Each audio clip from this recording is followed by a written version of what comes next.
Casero Podcast se hace audio.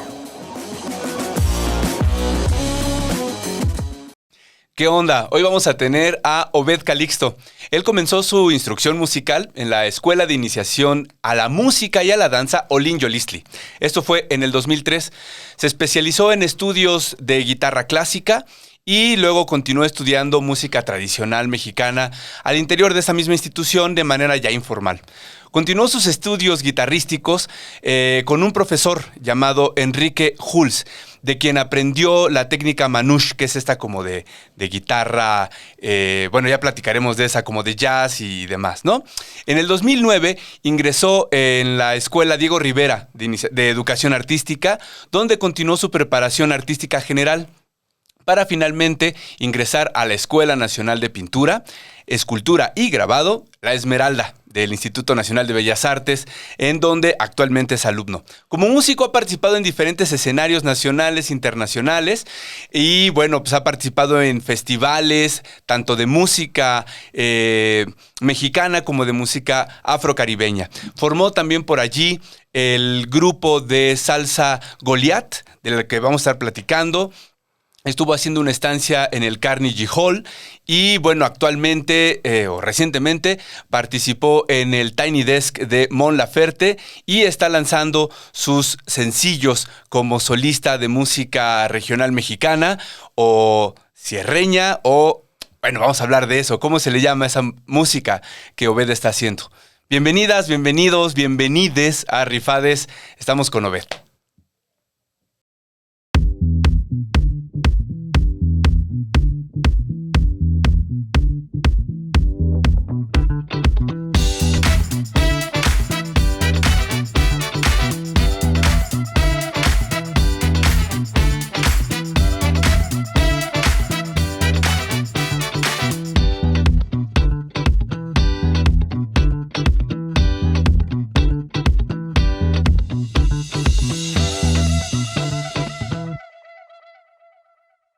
¿Qué onda, Beth?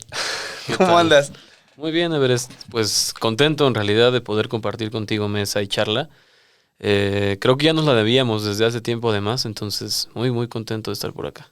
Sí, esto la neta empezó porque platicamos alguna vez y a mí se me ocurrió que estaría padre tener un podcast en el que pudiéramos platicar de diferentes rolas, de diferentes insumos culturales en general, no solo música, y ver cómo se van cruzando, ¿no? Y bueno, pues afortunadamente he tenido el chance de armar esto pues en una muy buena colaboración con Casero Podcast y pues está jalando chido. Y me está dando mucho gusto platicar con gente como tú que se dedica a la creatividad, al arte en general. Y voy encontrando cruces que no me esperaba, ¿no? Entre ellos, pues primero contigo, los cruces como más naturales son la música, pero creo que por ahí también tienes otros temas que te han estado nutriendo que no solamente son musicales. Claro. Pero vamos a entrarle por la música y por tu biografía. O sea, tú empezaste a estudiar música en la Olin Yolistli. Para quien no sepa, acá en México, pues es una escuela de iniciación artística muy potente al sur de la Ciudad de México. ¿Por qué entraste allí o qué onda? Pues en realidad como que comenzó a surgir, no sé, como a los 7, 6 años, como la necesidad, sobre todo como por músicos que me inspiraban, de buscar un sitio en el cual pudiera yo aprender. Como que tenía yo el jale de ser guitarrista. A los 7 años, ¿quién te inspiraba, güey? ¿Chabelo? No. O sea, ¿qué onda? A los 7 años, ¿quiénes son tus inspiraciones? Pues estaba yo muy clavado sobre todo con la música de los Beatles. Como que me clavé mucho hacía muy temprana edad. Entonces yo me pasaba escuchando esas rolas así día y noche, güey. ¿Quién era tu favorito? ¿Eres John o Paul Tim? No, yo soy Paul Tim, la verdad. Okay. O sea, lo descubrí mucho después, ajá, debo ajá. decir, porque al principio pues me gustaba mucho más John. Pero ahora ya soy mucho más Paul Tim. Y la verdad como que a partir de eso fue que comenzó a nacer en mí como la necesidad de aprenderlo, ¿no? Y digamos que la opción, también porque yo soy de la Ciudad de México, de esa parte sureña de la cual hablas, pues fue la más inmediata, la Olin, ¿no? Que además ofrecía ya, digamos, como un programa como bastante, como dijera... como sólido, ¿no? Sí, Estructurado, sólido, güey, estructural, sí, justo. Sí, o sea, no es una casa de cultura donde, pues, estudias ahí. Sí, o sea, es una educación integral al interior de la música, ¿no? Solfeo, armonía y todo el pedo. Sí, conjuntos corales, organología, apreciación musical, bla, bla, bla, bla, un montón de cosas más, ¿no? A los 8 años. A los 8 años, o sea, bueno, yo digamos que entré yo a los 8 años, pero la instrucción musical ahí comienza a partir de los 6. O empezaba en aquel tiempo, ¿no? O sea, ya eras ruco, güey. Sí, yo a mí de hecho ya no me querían admitir. O sea, yo tuve que pasar ahí como que una serie de filtros y de pláticas de oye. Y de hecho tuve que ingresar previamente a estudiar danza clásica para poder posteriormente, un año después de eso, cambiarme al área de música, a música académica de esta clásica, ¿no? Y bueno, fue así, de pronto como comencé a involucrarme ya con la música de manera profunda, ¿no? Es que está cabrón porque pasa algo muy parecido con los deportes, estoy pensando con la danza o, en fin, con diferentes disciplinas, en donde si no empezaste como a los 2 meses de nacido, ya eres ruco. Sí. Y también terminas como muy pronto tu instrucción y tu tiempo de vida laboral también es muy breve, ¿no? De pronto. Es muy corta. O sea, la verdad es que pues son carreras que sí tienen cierto grado de pronto como de, pues no sé, como de desdén al individuo, siento. Ajá. O sea, es mi percepción, ¿eh? Desde luego que cada quien tendrá la suya. Pero justamente esta necesidad férrea de la innovación al interior, pienso, de las disciplinas artísticas, es lo que sobre todo detona el hecho de que prontamente se tenga que sacar cosas nuevas, ¿no? Ujú. Y ya no se diga eso al interior de la industria, porque como quiera, digamos que si se habla de un entorno completamente académico, pues posteriormente podrás estar dando clases, podrás estar haciendo alguna cuestión de investigación, etc, etc. Pero si tú te quieres dedicar a la industria, pues muy probablemente tu imagen, si no fuiste concebido así desde el comienzo, pues ya no va a funcionar para cierta edad a la cual llegues. O sea, francamente ahora ya no vemos como esas figuras, ¿no? Que comenzaban a los 20 años y que a los 60, justamente como Paul, ¿no? Y que a la industria les continúan siendo redituables, ¿no? Y que por eso es que se continúa teniendo esa figura ahí. O sea, la verdad es que, digo, las artes son como el primo bonito de la moda, pero la forma como del diseño, digamos, ¿no? Pero la forma de consumo es más o menos la misma. Está cabrón esto que estás diciendo. Estaba pensando en varias cosas. Lo primero es que, o sea, el individuo, el artista, vamos a pensar en la música, en cantantes específicamente, ¿no? Para ser más específicos, o compositoras, compositores, pues está como muy reducida a alargar el tiempo de explotación de ese producto. Claro.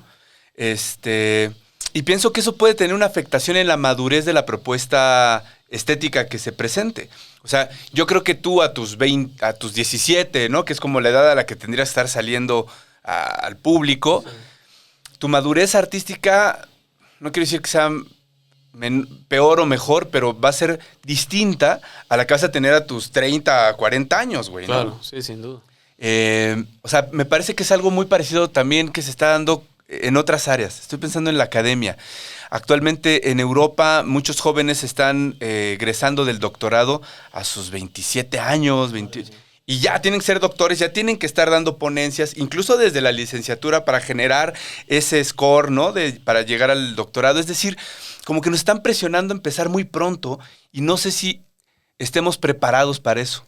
En tu caso, a los 17 te sentías listo como para llegar al mundo y decirles, esto es lo que tengo que decirles, estoy maduro en mi mensaje, en mi...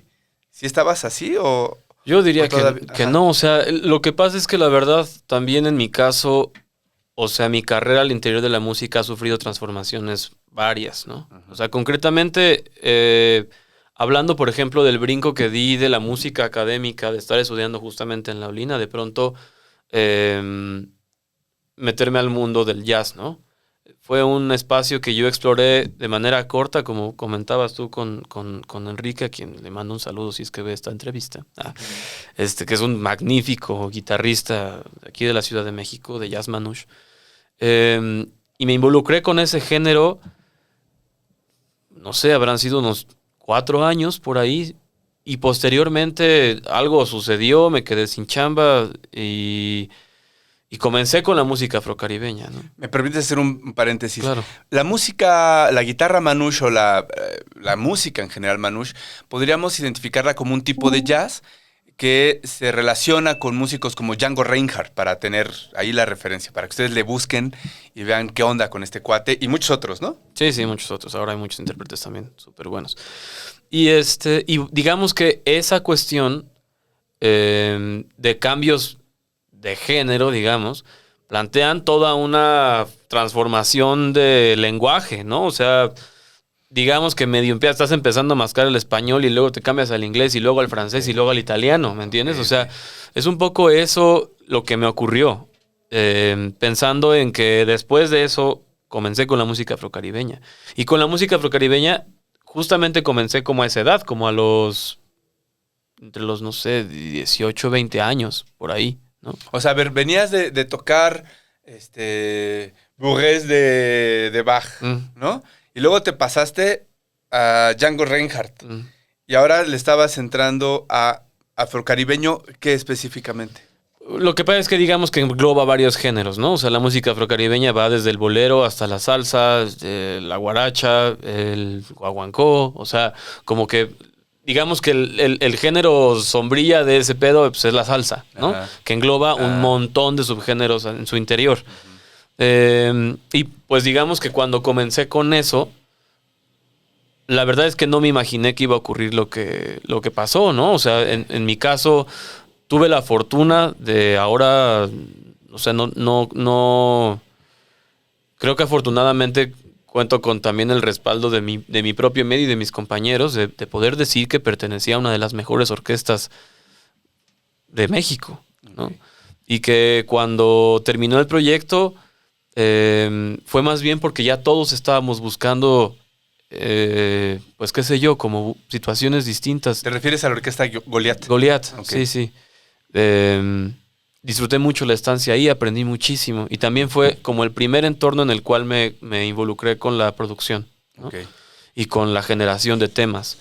Y con hacer música para cine, por ejemplo, que también lo he hecho más con eso, con la música afrocaribeña. Ya he trabajado con varios productores y directores. Entonces, como que fue un acercamiento a un espacio de la música que yo no sabía que existía, ¿no? Sobre todo en cuestión de producción, de arreglo y de composición. Entonces ya para cuando comenzó la pandemia y yo comencé como a hacer mi pedo, ya no fue como plantearme nuevamente el rollo de cómo lo voy a hacer, ¿no? Sino más bien ya tenía una ruta trazada y más bien me puse a escribir. Okay. Y fue así como ahora estoy involucrado más bien con la música regional mexicana y tradicional mexicana porque mis dos proyectos base en este momento son por un lado Los Descarados, que es un trío de son huasteco que tengo actualmente con dos compañeros fantásticos, Navaina Aguilar al violín y Ricardo Basilio en la guitarra, en la quinta. Y el mío, que es de solista, ¿no? Y con el cual estoy como aventando mis primeras propuestas alrededor de la música sierreña, pero pensada a partir de la visión de un capitalino, ¿no? O sea, como que no puedo hablar tanto de cosas que no conozca, ¿no? O que no estén en mi entorno porque me suena medio, qué sé yo, como insensato. Sí. Entonces, lo abordo a partir de esa perspectiva y bueno, en eso andamos por ahora. Ok, aquí salen un montón de temas que quiero platicar y estoy tratando de ordenar por cuál empezamos. Me gustaría platicar sobre la clase o el clasismo y la música, los géneros musicales, el mercado, etc. Pero vamos a empezarle por el mercado y los géneros. Lo que me salta aquí es tratar de entender por qué le estás apostando a esa música y no te pusiste a hacer reggaetón. O sea, ya traías tu instrucción musical bien plantada, perfecto. Ya le aprendiste un poquito a la producción. Bueno, lo que está dejando lana, lo que está vendiendo discos, lo que te posiciona en medios, etcétera, pues son ciertos géneros. O sea, el reggaetón, tal vez la balada, güey, ¿no? Todavía por ahí como que sobrevive. Entonces, ¿por qué chingados te metes a tocar salsa y luego a hacer son huasteco y todo este desmadre? O sea, ¿por qué apostarle a esos géneros que cualquiera pensaría, pues, son de mi abuelita, güey? O sea, ¿qué estás resucitando cosas muertas? O sea, ¿qué pedo? Bueno, eso es algo que, qué sé yo, o sea, ha formado parte de mi situación, incluso personal, ¿no? Como que yo sí tengo un pedo de anacronía, pues ahí como, pues no sé, que siempre me agarra, güey, ¿no? Y por más que yo digo, no, ya voy a ser innovador, la verga, siempre me retacha, ¿no? Esa onda. Sin ti no Sí, podré. yo con eso soy feliz, güey, ¿no? Pero lo que ocurre, o sea, fue un poco azaroso al comienzo. Pero lo que sí me quedó muy claro después de involucrarme con la música afrocaribeña es que ya no quería hacer nada que me sonara ni tantito eurocéntrico, güey, ¿no? O sea, yo dije, academia, no, por favor, nunca más. Why not? Porque no reverbera en mí. Okay. No me siento cómodo tampoco con ello, Órale. ¿no? O sea, creo que cuando me involucré con la música manouche particularmente, como que yo sentía una reticencia, incluso como medio familiar, porque tengo ahí como unos antecedentes como de Medio Oriente, y yo dije como, es la forma en la cual yo puedo como enlazar esos dos mundos, ¿no? Tanto la música de pronto occidental, esta situación del jazz, la improvisación, que siempre me llamó la atención, y por otro lado esto que siempre está como ahí presente, como una especie de veladura, ¿no? Alrededor del género. Pero cuando descubrí la música afrocaribeña, y todo lo que conformaba, digamos, alrededor de estas concepciones ya como conceptuales alrededor del Gran Caribe, por ejemplo, o el Caribe urbano que establece Rondón, o estar, digamos, como metido también en la teoría, no solamente involucrándome en la ejecución, sino en la parte interna, digamos, en la investigación del género.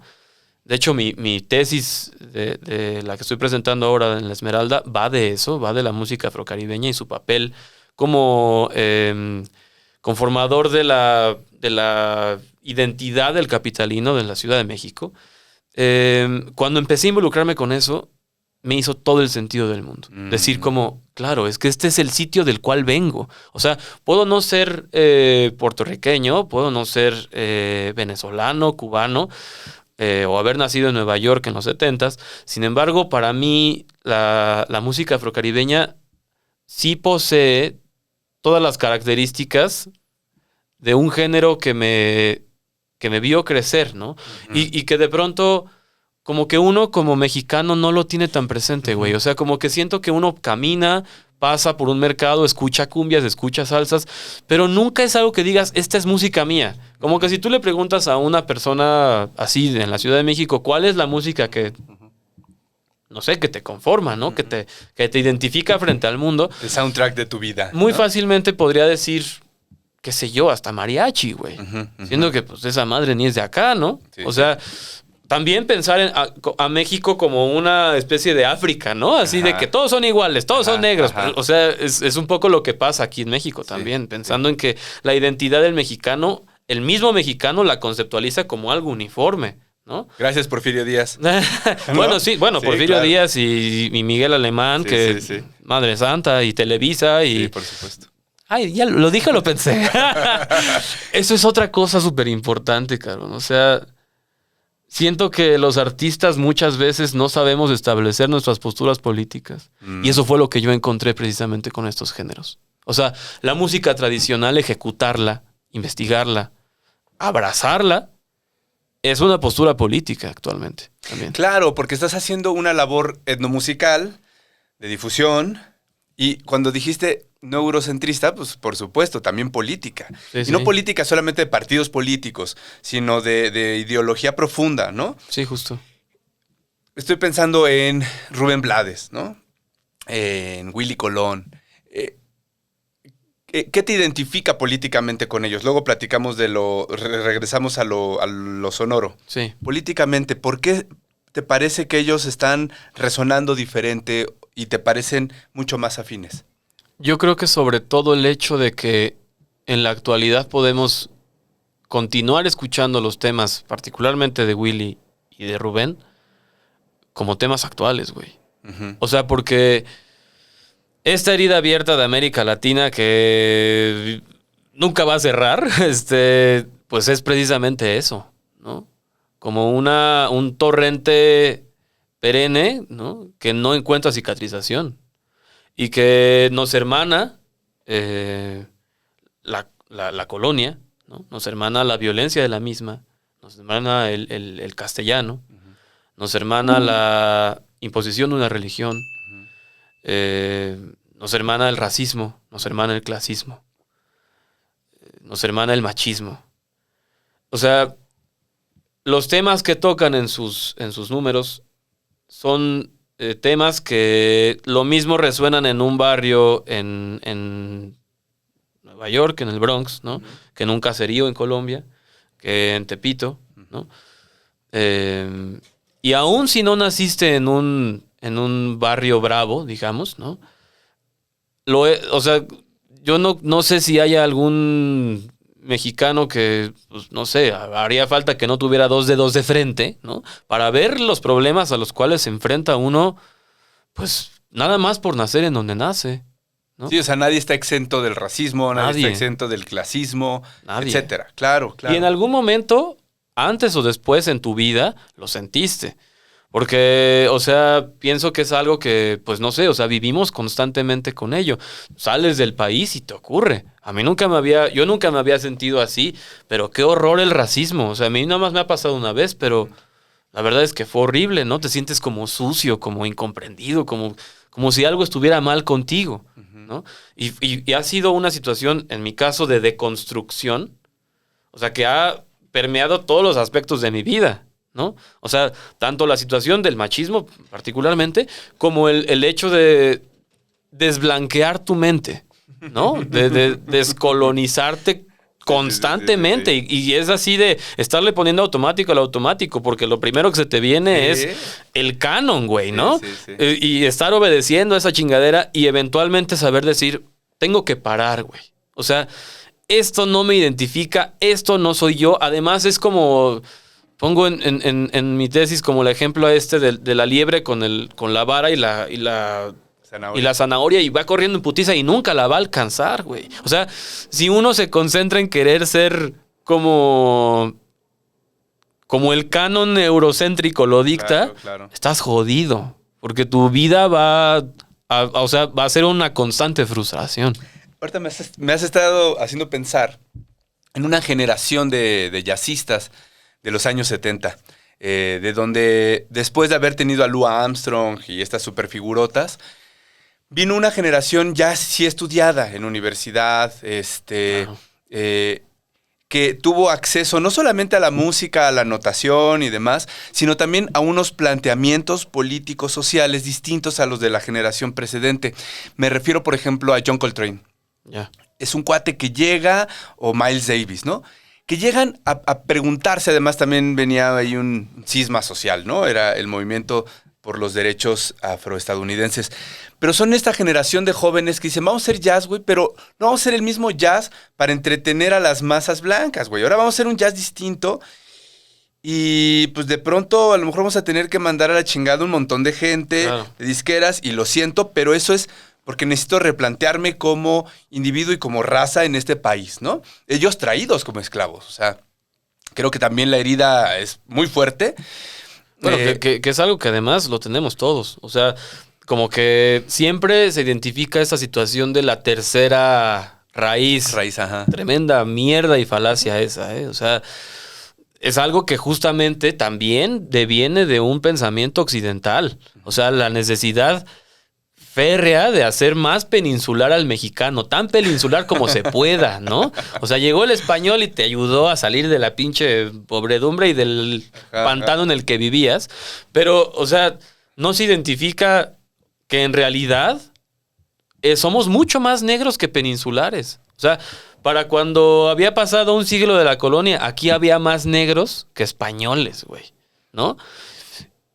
Pero justamente el mexicano no se identifica como eso. O el mito fantástico que se teje alrededor de la llegada de Quetzalcóatl, ¿no? Ajá. Como que los mexicas cuando ven llegar al español barbado, a ese lo identificaban.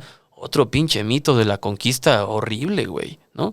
O sea, en realidad, uno ve los códices, por ejemplo, y en los códices el 90% de las apariciones de Quetzalcóatl está representado con el color negro. la representación de los rituales, digamos, religiosos al interior de la cultura mexica, eran, cuando, ya ves que justamente entraban como en una onda de personificación del dios. Bueno, pues entre esas características que tenía que adoptar el individuo era pintarse de negro. No confundieron a los peninsulares con Quetzalcóatl. Fue a los negros. Y llegaron un chingo. Y llegaron también negros a caballo. También llegaron negros conquistadores. También hubo negros que esclavizaron negros. O sea, como que son un montón de mitos que de pronto te hacen entrar en un juego del cual es muy difícil salir. O sea, verdaderamente quitarse esas estructuras y esas trabas de la cabeza y asumirte ya después como un poco así como... Pues como el pedero así en todos lados, porque ya empiezas a ver a todo así los pinches desmadres. O sea, como que ya no te gusta, güey, ¿no? Pero... Ya, señor, siéntese. Sí, claro, sí, justamente. Pero justo creo que también es algo enriquecedor y que lleva a nuestras mismas disciplinas como a, ay, Dios mío, a órdenes diferentes, ¿no? A descubrimientos distintos. Totalmente. Y estaba pensando en estos descubrimientos y propuestas de los jazzistas de aquel tiempo, que empezaron a hacer un jazz, por ejemplo, que le llamaban el hard bop, ¿no? Sí. Que era un bop, pero mucho más endurecido, más ríspido, que buscaba la disonancia y que a través de eso trataba de decir no a un discurso histórico colonizador y bueno, ok, los vamos a aceptar, intégrense, son la mano de obra, no hay bronca. Vayan al ejército y a lo mejor los reconocemos, todo este rollo. Tú ves esa misma crítica, esa misma postura dentro de la música que estuviste cantando con Goliat. O sea, también la pregunta es, ¿también a partir de tu propuesta musical estás haciendo esa crítica? Esa era la pretensión.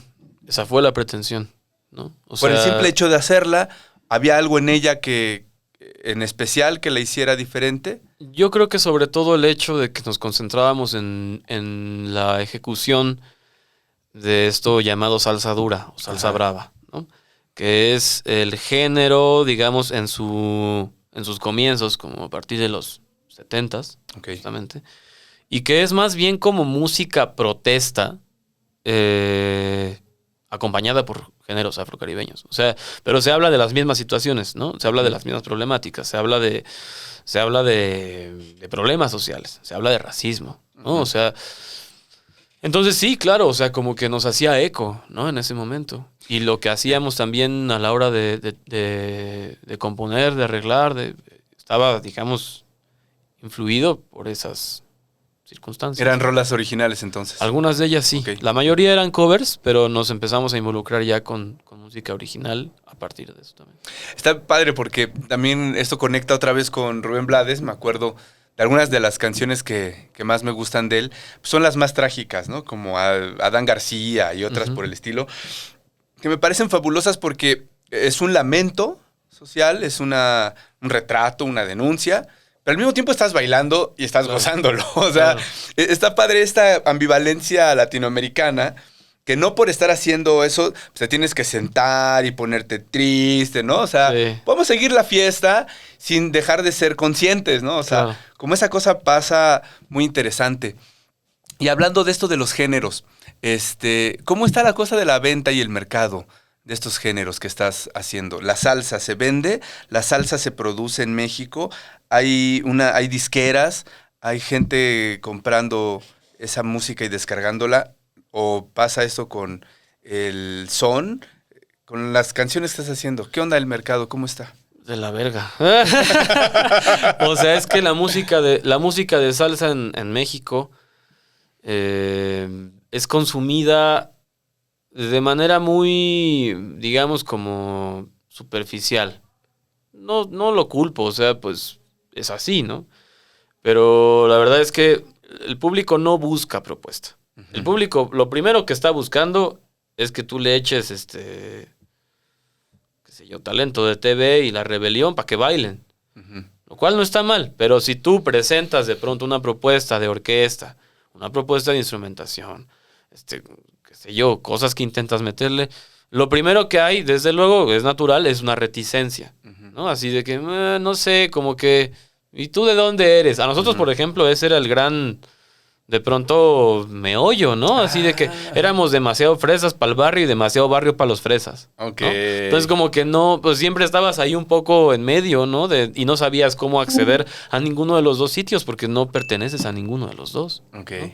Entonces, en México, desde luego que se hace salsa, hay orquestas que lo están haciendo, hay orquestas que lo están intentando, hay proyectos muy buenos.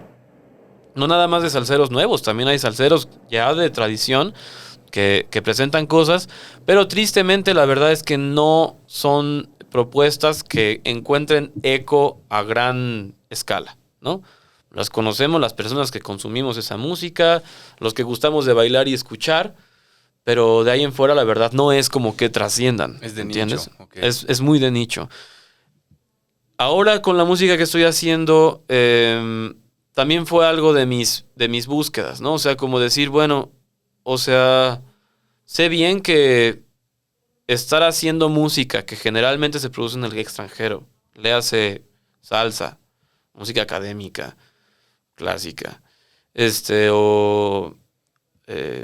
o jazz manouche, pues siempre me voy a encontrar con el impedimento de que no es la música que hagan como generalmente personas de mi identidad. En mi país no se consume tanto. Y bueno, yo qué chingados voy a hacer con eso, ¿no? Claro. O sea, pues más bien, si le tengo tanto amor a ese pedo, ¿por qué no buscarlo? Ujú. Entonces como que fue cuando me comencé a involucrar con el regional mexicano ahora. Que también digamos que es una forma de llamar a la música... A una diversidad. Sí, a una diversidad muy amplia. O sea, Sí. pero bueno, o sea, es el nombre que ocupa la industria y pues es el mainstream, ¿no? Así se le pone, así se le presenta. Y con la música tradicional, y particularmente el caso del son huasteco, afortunadamente puedo decir que en este momento goza de buena salud. Ah, mira. Ajá. Porque además se consume en los 6 estados de la Huasteca. Hay un 7º estado ahí como el puro pedacito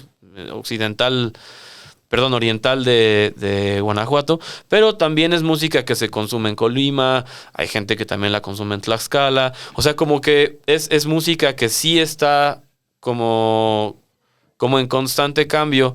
Muy de nicho también porque es gente, o sea, como que lo consumimos las mismas personas, pero como al ser de tantos estados, Ujú. eso hace que haya como un circuito, vamos, ¿no? ¿Y si hay más apertura de escuchar rolas nuevas? Yo creo que hay mucha más, Ok. sí. Sobre todo también porque la música huasteca no es como la música jarocha. La música jarocha actualmente escuchamos grupos como Cojolites, Sonex, bla, bla, bla, porque ya han tenido Mono una... blanco, ¿no? Sí, han tenido una trayectoria como género. O sea, estamos hablando de que la bamba cumplió hace poco 500 años de existencia, güey, ¿no? O sea, pero en el caso del son huasteco, los primeros registros de esta música son de hace 200 apenas, ¿no? O sea, en realidad no es que sea música tan vieja. Ujú. Entonces, como que eso hace también que como que sea un terreno muy fértil para las transformaciones actualmente. Ok. Estoy pensando en todo esto que estás tocando. De alguna manera pareciera como música de resistencia. O sea, de alguna forma lo es porque pues, te resistes a lo que la gente está pidiendo, a lo que podrías hacer. O sea, creo que como músico profesional perfectamente podría estar haciendo dentro del regional, pues banda. No sé si lo has pensado. ¿Por qué no lo estás haciendo? ¿Por qué no armaste tu banda sinaloense o no sé? Yo en realidad no... ¿Cómo decirlo? Yo comencé a involucrarme con esta música por una afinidad que sentí pues inmediata. O sea, Lit fue de escuchar una historia en Facebook de un amigo, 16 segundos, y de pronto dije, wow, ¿qué es esa madre, güey? ¿No? Sí, empecé a escucharlo y dije, quiero hacerlo yo. Pero ahora de pronto sí, algunas composiciones mías digo, no mames, esto sonaría cabrón con una banda. Pero es algo que actualmente también, digamos, producir una banda pues, lleva sus consecuencias, sobre todo monetarias, ¿no? Claro. Entonces, como que, pues actualmente más bien estoy haciendo lo que puedo con lo que puedo, pero desde luego que me gustaría posteriormente poder, no por algo, o sea, no por un ánimo lucrativo, ¿me entiendes? Sino porque la sonoridad me interesa. O sea, como que de pronto me gusta mucho escuchar estas grabaciones de tambora tradicional, ¿no? Desde luego, pues la música de Chalino o Aguilar, acompañado de banda sinaloense, son así como, no sé, güey, me vuelan la cabeza, ¿no? Ok. Ahora, porque estoy muy involucrado con ello. Entonces, sí, desde luego que me gustaría después intentarlo. Más por una exploración artístico, estética, ¿no? Que porque vaya yo a decir, ay, pues, la banda vende un chingo y quiero sacar un chingo de eso, ¿no? Más bien por escuchar cómo Sí, se oyen yo he mis escuchado rolas, ¿no? algunas de las rolas de estos sencillos que estás sacando ahora y pensé, aquí le metes una tuba, güey, unos... Puta, estos... Ya, o sea, es la rola para banda Sí. en maqueta, ¿no? Y hasta pensé como en un concierto que de pronto podrías meter unos números con orquesta completa y luego Sí. dos guitarritas nada más, como más íntimo. O sea, creo que también tiene potencial de comercialización, Claro. pero no es la intención. Ahorita que estás hablando de esto de que no estás buscando hacer millones con esta música. No estaría mal tampoco, ¿eh? Claro. O sea, de pronto como que unos cuantos milecitos no le caerían mal a nadie. Y sobre eso iba la siguiente pregunta. ¿Qué onda con la parte de las clases sociales y la afinidad musical? Estabas hablando de eso hace rato cuando decías, pues, el capitalino, el chilango, no se da cuenta que es muy salsero, porque está ahí la salsa todo el tiempo, o sea, Y cumbiero de Gali madres Galiano, güey, ¿no? Y cumbias y demás. O sea, creo que la capital es un crisol muy interesante musicalmente hablando. O sea, Sí. nos llega de todo, güey, oímos de todo el tiempo, ¿no? Vas a los 15 años, a la boda y pues ahí te das cuenta que hasta batucada hay, ¿no? Siempre llega la parte, no es bossa nova, pero sí tienes tu parte Como brasileira, samba y de tal, samba, ¿no? ándale. Pero también creo que hay una clasificación del individuo a partir de la música que escucha. No sé si eso a ti te ha afectado, o sea, pasaste de la música clásica, que está asociado, pues, clases altas, una educación muy refinada académicamente y todo este Sí. rollo. Y ahora pues, estás tocando regional, o sea, como que es todo lo contrario, ¿no? En términos de los estereotipos. Sí. O sea, pareciera que esa es música, pues, para gente con menos educación, que no pertenece a la capital, sino Sí. pueblerina, etcétera. ¿Cómo es este paso y cómo te lo ha recibido la gente? En mi caso, la verdad es que, ¿cómo decirlo? Yo como que cada vez me cuestiono más ese tipo de cosas, ¿no? Ujú.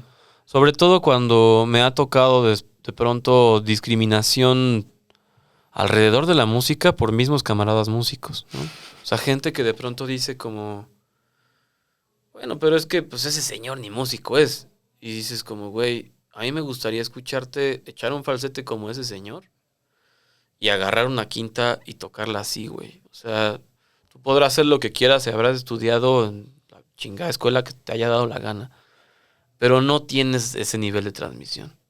O sea, y ese tipo de discriminación es lo que a mí como que cada vez también me hace más pensar en que estoy en el sitio correcto. O sea, porque digamos que cada quien debería hacer lo que le llenase en tanto no involucre chingar al de enfrente, ¿no? Entonces, no sé, o sea, como que yo justo pasé de estar trabajando, de pronto, pues andábamos así en unos barrios locochones a las 3 de la mañana terminando de tocar. Nunca ocurrió nada, siempre involucrados con la gente y bailando y cotorreando y güey, además, la neta es que me ha tocado trabajar con todo tipo de personas. Me ha tocado trabajar con y para gente, pues, digamos, como de un estrato social alto. Y me ha tocado trabajar con y para personas, digamos, como de la otra cara de la moneda, ¿no? Y yo he encontrado cosas mucho más humanas. No me quiero poner romántico al respecto porque no estoy como en el pedo de nosotros Ajá. los pobres, ¿no? Así Ajá, de... ajá. No, para nada es mi jale. Yo hablo a partir de mi experiencia, ¿no? No romantizo la pobreza ni el estado de precariedad. Es una joda. Pero yo, o sea, en mi devenir musical y qué sé yo, profesional, he encontrado cosas mucho más humanas y más de compartir en esos otros sitios donde la gente te da lo que tiene, güey, ¿no? O sea, no mames, te abren las puertas de su casa, te invitan a comer, al rato eres parte de la familia, y eso me ha pasado en muchos sitios, o sea, no en uno ni dos, en muchos lugares. Y a veces he ido a trabajar en casas así, súper popofonas, o con gente de que el europeo, mi.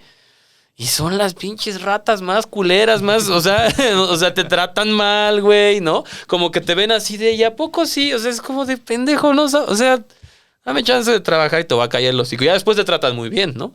Okay. Pero de comienzo tienes tú que estar, a huevo poniendo un estado de dignificar tu trabajo. Algo que no tendría que ser necesario. Y es lo mismo con la música. O sea, la música no tendría uno que estar empecinado en dignificarla. No porque toques un género u otro. O sea, ningún género, absolutamente ninguno, carece de complejidad.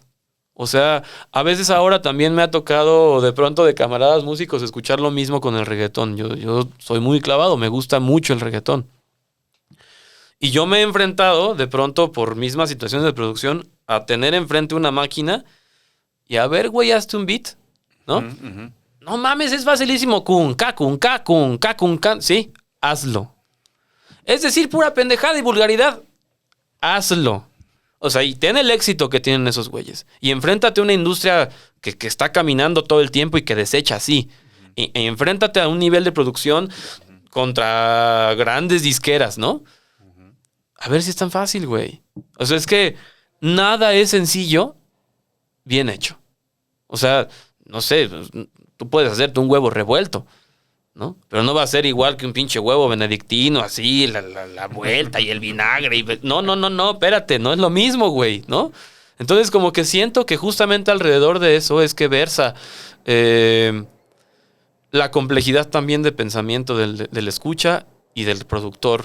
¿De dónde viene esa calificación, ese demérito de ciertos géneros? Ahora dices desde los músicos, pero también desde la crítica, desde los que hacen crítica, desde la gente que clasifica las canciones para meterlas en la radio, etcétera. ¿De dónde viene ese escalafón, ¿no? En donde cierta música está acá arriba y cierta música está acá abajo. ¿A qué se debe, según tú? Híjole, es que ese es un problema muy complejo, pienso. O sea, ahorita estoy pensando, por ejemplo, en esas clasificaciones que hacía Bourdieu, ¿no? En los cuales la alta cultura era la que llevaba la punta de lanza, eventualmente iba como derramándose y poco a poco llegando hasta la baja, se iba como innovando siempre como a gatas, ¿no? Y estos cabrones van en putiza corriendo y tú vas ahí como que no. Y porque los otros sí estudiaron, los otros fueron a la universidad, los otros... Pero la verdad es que es una clasificación eurocentrista otra vez. Uh-huh. No lo había pensado sino hasta ahorita que estamos conversándolo, pero es que, o sea, yo no podría decir, por ejemplo, que la particularidad, por ejemplo, de la música de son no ha avanzado. Y no es una música que venga precisamente de la alta cultura. Uh-huh. Tiene sus dinámicas de avance, ¿no? Tiene sus dinámicas de crecimiento, tiene sus dinámicas de repercusión social. Pero, o sea, creo que el problema de esto es situar todo lo académico, ¿no? Uh-huh. O sea, todo el peso de lo académico y hegemonizar de pronto ese tipo de estándares a toda la música o a todo conocimiento humano, a toda área humana, ¿no? O sea, creo que por eso es que nos atrevemos de pronto a ser desdeñosos con cierto tipo de gesto cultural, ¿no? Siento que yo creo que justamente como productores culturales lo primero que te tienes que quitar es eso, güey. Uh-huh. O sea, como que eso es una traba que pienso que en comienzo no va a dejar que puedas siquiera vislumbrar la riqueza del otro. O sea, uh-huh, eventualmente romper con estos sitios de otredad son conceptos con los cuales estamos muy involucrados, ¿no? La generación de jóvenes actualmente. Uh-huh. Sí, güey, sí. Y creo que eso es algo que tiene que impactar en todas partes. Y me parece que también no solo como productor, sino como consumidor, güey. O sea, claro. Me pasa algo bien extraño porque de pronto pareciera que que soy un nómada entre tribus distintas, ¿no? De mis amigos. O sea, tengo mis cuates que les encanta el clásico y con los cuales comparto ratos de escucha muy agradables, güey, y nos ponemos así de, no mames, ya viste que salió un nuevo disco de Jean Rondeau tocando el clavecín, güey, con técnicas nuevas, y está tocando otra vez Bach, pero se oye distinto. Ah, no mames, qué chingón, y me encanta, ¿no? Sí. Y luego tengo mis cuates con los que oigo más bien, pues como boleros y rolas así de antaño, y Eddie Gourmet y la chingada, ¿no? Y tengo mis cuates rockeros, güey. Pero los rockeros, pues que ya no les late el rock del que les gustaba antes, ¿no? Sí, claro. Caifanes, eso, pues ya, güey, ¿qué pasó? Ahora es Metronomy, güey, ¿no? Estamos en otro pedo. Y me causa gusto estar danzando en todas estas áreas, pero de pronto también me cuesta trabajo porque pues en cada una tengo que adaptarme, ¿no? Claro. Porque como que no se aceptan los unos a los otros. Hay diques de identidad, güey. O sea, yo soy rockero y pues no mames, yo no puedo oír una balada, ¿no? Pues qué pacho, Sí. ¿no? Se suben al carro, estamos compartiendo la playlist y me dicen, oye, güey, ¿cómo tienes a Luis Miguel junto con no sé, güey, ¿qué te gusta? Ahorita estoy escuchando mucho, le decía acá a Orlando, a John Legend, güey, ¿no? Por ejemplo, que me está latiendo un chingo. Y me dicen, pues es que, ¿cómo, güey? O sea, bueno, pues es que yo hago mis listas, por ejemplo, por idioma, güey. Entonces tengo todo lo de español en una lista y todo lo de otros idiomas en otra. Entonces de pronto sale música en francés, The Doors y se van mezclando todos. Y creo que también esa es una lucha que tenemos que hacer con los escuchas, ¿no? Claro. O sea, a que podamos estar abiertos a que escuchar otra música no rompe tu identidad, ¿no? Sí, en absoluto. Y quiero pasar un poquito a otro tema medio brusco, pero es sobre el tema de la creatividad y de escuchar y de abrirse. ¿Cómo compones una rola? ¿Cuántos churros te metes antes de...? Es como esas preguntas, ¿no? Que a mí, no sé si te pasa, pero es... vas a hacer algo, a escribir o a componer, fúmate lo que quieras, pero que quede bonito. O sea, sí. Pareciera que uno crea a partir de estar alterado. Fíjate que, o sea, voy a hablar sin mamadas al respecto, ¿no? O sea, yo no recomiendo en lo absoluto el uso de estupefacientes. ¿Por qué? Pues, digamos que el principal problema es que no logres controlarlos posteriormente. Ah, ok. No, o sea, no está mal, pero eventualmente pueden empezar a causarte problemas, ¿no? Y tampoco, o sea, así como no lo apoyo, ¿no? Porque no le diría a alguien, métete esto, ¿no? Pues cada quien se mete lo que quiera, ¿no? Pero tampoco lo satanizo en lo absoluto. Yo consumo, ¿no? El particular caso de la marihuana, tampoco romantizo el consumo de sustancias, pero yo particularmente no comencé a escribir, sino hasta que comencé a drogarme. Ok. ¿No? O sea, Okay. no es, a lo mejor no está muy bien decirlo, pero pues es así la forma. ¿Y lo en haces la que mientras ocurrió. estás drogado? No. ¿Por qué? No tengo un método. O sea, a lo mejor estoy drogado y escribo. Puedo estar caminando y de pronto se me ocurre alguna idea. Camino acá, por ejemplo, y me pongo a grabar algo, un fragmento en mi celular. O se me ocurre una idea y la escribo en el blog de notas. Puedo estar hasta el culo de borracho y se me ocurre una canción y empiezo a escribirla. O a veces me pasa que me despierto con ideas ya en la cabeza y me paro a imputiza a hacerlas en la guitarra, ¿no? A pasarlas, a transcribirlas. No, yo no tengo un método para escribir. Tampoco podría decirte que primero escribo letra y después música o viceversa. Me pasan cosas diversas en realidad. O sea, a veces tengo párrafos, versos que tengo escritos desde hace meses, ¿no?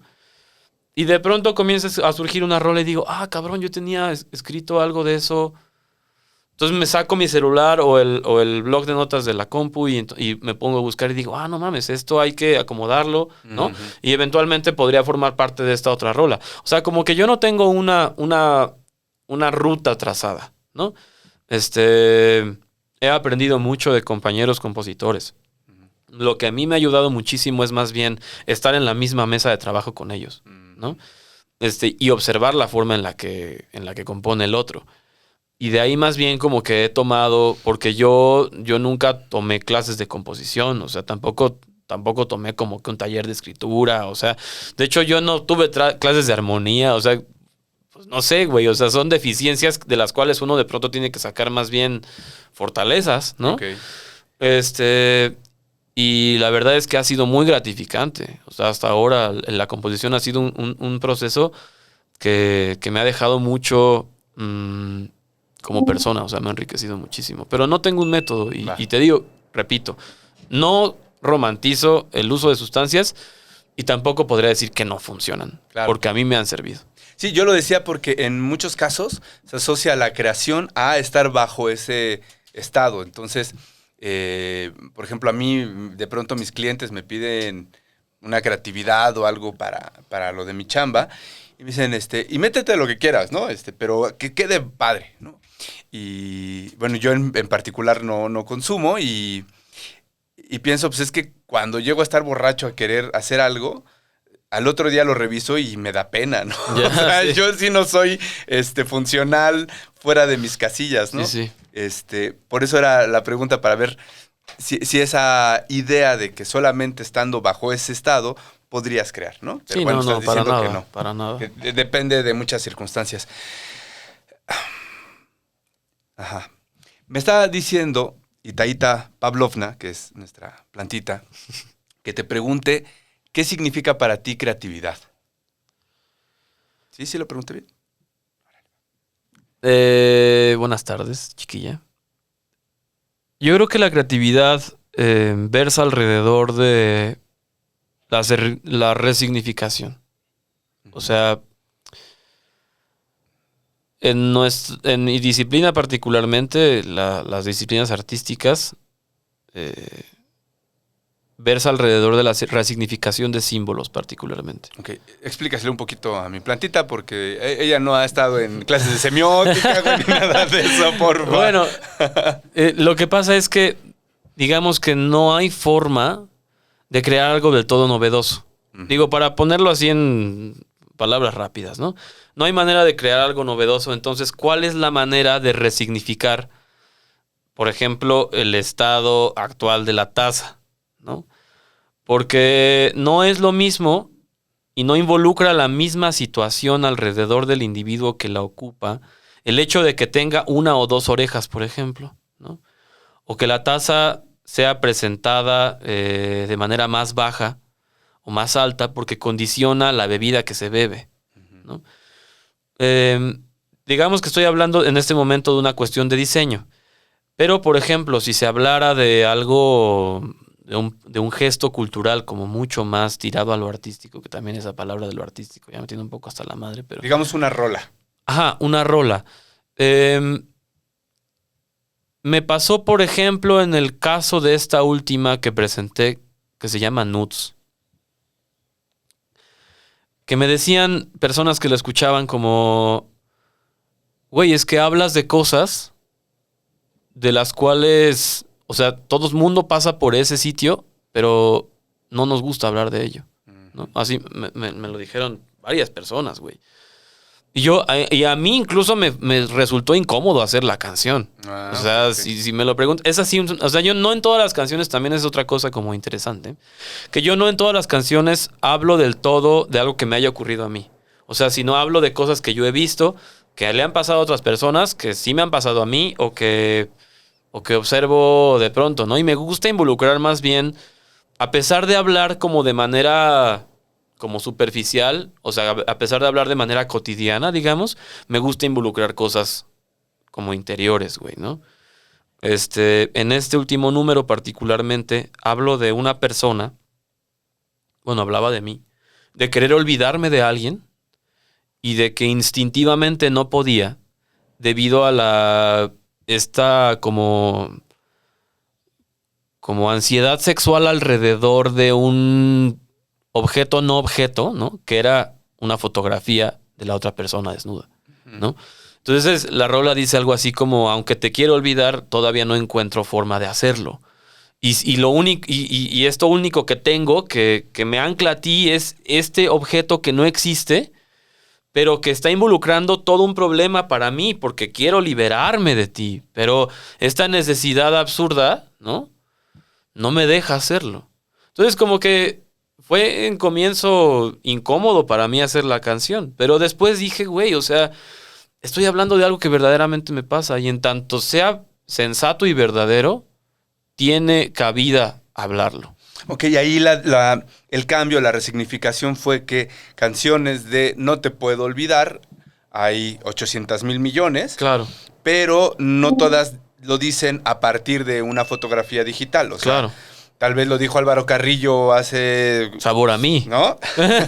Bueno, habla de la Ajá. parte como contraria, pero es eso, ¿no? Entonces tú aquí lo estás resignificando en función de dónde se ancla el recuerdo, a través de un sabor o a través de una fotografía digital, ¿no? Por Sí, ejemplo.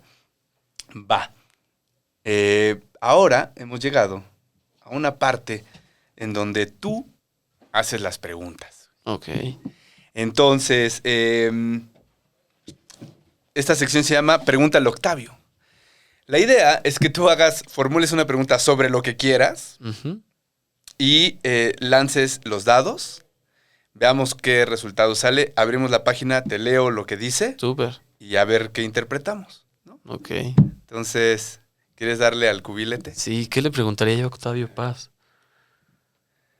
O aquí, o sea, Octavio es quien nos responde, ¿no? Pero tú le puedes preguntar al universo lo que gustes. No, pero sí se lo preguntaría a Octavio. ¿A fíjate. Octavio? Órale, a ver. Le preguntaría qué opina acerca de la administración de gobierno actual.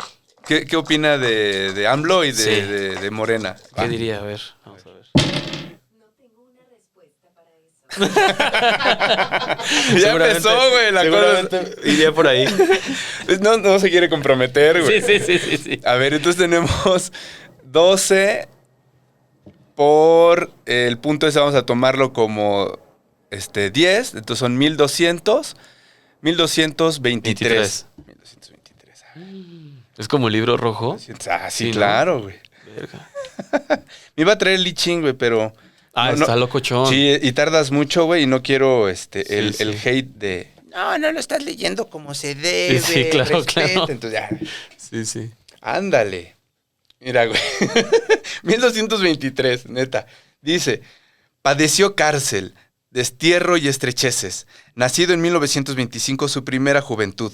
Tuvo varias. Coincidió con la ocupación alemana, la resistencia y las luchas que siguieron a la liberación. Costas tuvo que huir y se refugió en Francia. El gobierno el gobierno reaccionario de Grecia le negó el pasaporte y tuvo que vivir durante años sin poder cruzar las fronteras de la nación que le habían dado asilo.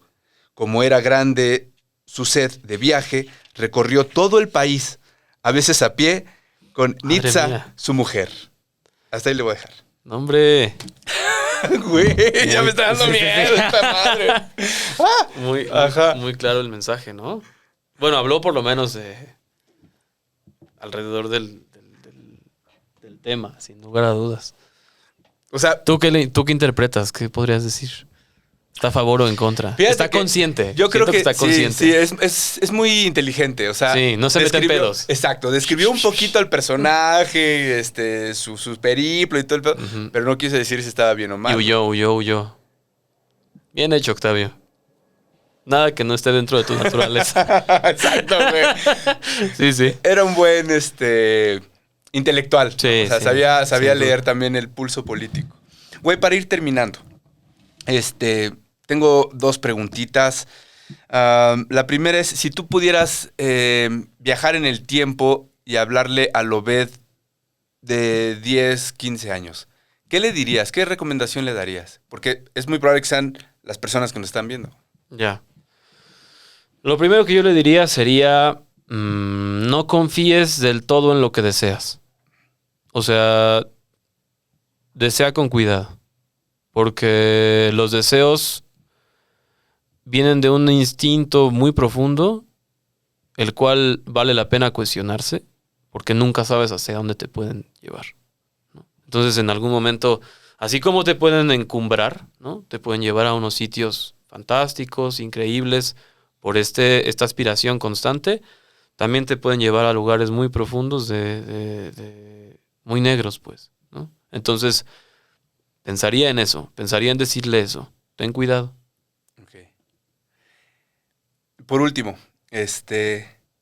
¿cómo le haces para lidiar, combatir, ensalzar, es decir, convivir con tu ego como artista o como músico? Fíjate que es una cosa en la que estoy muy clavado últimamente. O sea, creo que uno padece en general, pero hablando de mí, padezco de soberbia constante. Es este estado del cual hablaba yo hace ratito contigo, ¿no? De escuchar más al otro, de ser más consciente de lo que está diciendo, de ser más consciente de lo que piensa, de lo que siente, de lo que hace y por qué es que lo hace. Entonces, creo que justo ahora estoy muy en sintonía, o intento estarlo conmigo, escucharme más y bajar justamente eso. O sea, como que siento que el ego tiene unas partes muy benéficas. Uh-huh. Sin él no podríamos existir en este estado-tiempo, ¿no? Pero creo que es, al ser de pronto como un aprendizaje que te llega de manera muy pueril, como que es de este pinche infante caprichoso, ¿no? Que te trae en putiza y que quiere que hagas las cosas a huevo y que desea imponer y que creo que antes de decir como desdeñarlo es más bien como abrazarlo, consolarlo y decirle, güey, todo está bien. No hagas más de lo que nos sirve a ambos, ¿no? Uh-huh. Te amo, me amas, somos parte de una misma conformación personal, ¿no? Pero intentemos llevar nuestra vida más tranquila. Entonces, creo que como que alrededor de eso ha ido como mis últimos meses de pensar en que el ego es algo que funciona, que sirve, pero que hay que tener cuidado también en la forma en la cual se escucha. Entonces, eso sería. Gracias. Uh-huh. Bueno, pues a Obed lo van a poder encontrar en redes sociales como @Obed Calixto, casi en todas. Estoy en TikTok, estoy en Instagram, Facebook y Twitter. Ok, ahí también van a poder ver. Y en Spotify. Y en Spotify, ok. Ahí lo van a poder ver también en el Tiny Desk, que estábamos, ya no hubo chance de platicar de él, pero bueno, ustedes lo pueden disfrutar. Allí está tocando diferentes cuerdas, la guitarra, el jarana y el otro, ¿cómo se llama? Pues una guitarra de 12 cuerdas, le llaman docerola. Ok, ahí con la Mon Laferte. Entonces, y pues mucha música de él, tal vez pronto vean más propuestas musicales muy diversas. Gracias, Obed. Muchas gracias, Obed. Pues como vimos, lo que nos platica Obed es que la música tiene, además del potencial de comunicación emotiva, de la conexión cultural, pues también un discurso político. Y creo que eso es importante tenerlo en cuenta. Que cualquiera que sea nuestra creación, en cualquier arte, ciencia o cualquier disciplina, siempre está también enmarcada dentro de una política determinada, de una visión sobre la vida. Y creo que Obed nos está dando una lección de que regresar a esas músicas antiguas, no solamente regresar a nuestra memoria, sino replantearnos quiénes somos en términos políticos y culturales aquí en Latinoamérica. Esto fue Rifades, me dio mucho gusto que nos acompañes y nos vemos pronto para seguir con más conversaciones. Chao.